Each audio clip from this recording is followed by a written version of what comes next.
নমস্কার বন্ধুরা, আমি আজকে বানিয়েছি আলুর বড়া ও পেঁয়াজি। বাড়িতে কেউ নেই, কেউ নেই, আমি একাই রয়েছি। তাই ভাবলাম রাত্রিরে তো আমায় রান্না করতে হবে, কারণ রাত্রিরে সবাই খাবে।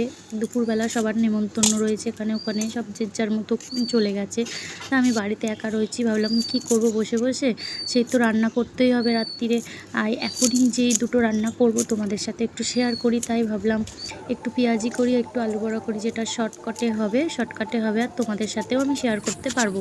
কারণ তরকারি হলে অনেকটা ঝামেলা থাকে, তখন ক্যামেরা এখানে নাও ওখানে নাও, ওটাতে অনেকটা অসুবিধা হয়।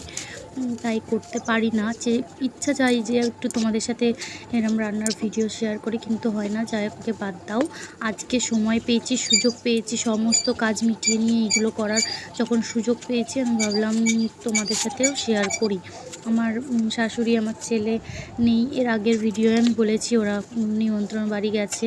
আমার বরেরও একটা নিমন্ত্রণ ছিল, চলে গেছে, ভাসুরও চলে গেছে, আর আমার ভাগনা যে আছে সেও চলে গেছে। আমি রয়েছি একা।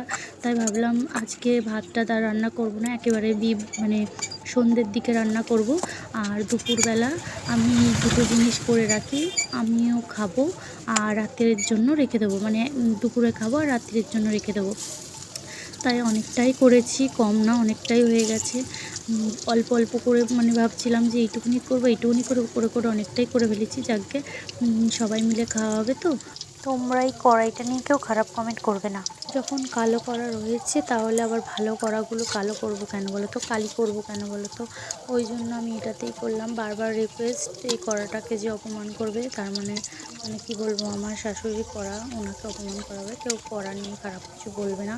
কারণ দেখো, যার যেরকম, অনেক মানুষ অনেক জিনিস আছে দেখবে ভেঙে চুরে যাচ্ছে, তবুও সেটাকে যত্ন করে তুলে রেখে দিয়েছে, কারণ সেটার প্রতি একটা ভালোবাসা, মায়া। এরকমই ধরো না, এরকমই কিছু। আমার শাশুড়ি এই করা আরও একটা আছে, সেগুলোকে ছাড়তে চায় না। হাজার ভালো আছে, তবুও এগুলো বাদ দেবে না, কারণ এইগুলোকে তুলে রাখে। মাঝে মাঝে এগুলোতেও রান্না করবে, কারণ না এগুলোতে ভালো তাড়াতাড়ি কী বলবো, ভাজাভুজি সিদ্ধ তাড়াতাড়ি হয়ে যায়, আর বিশেষ করে উনুনে করার সময়।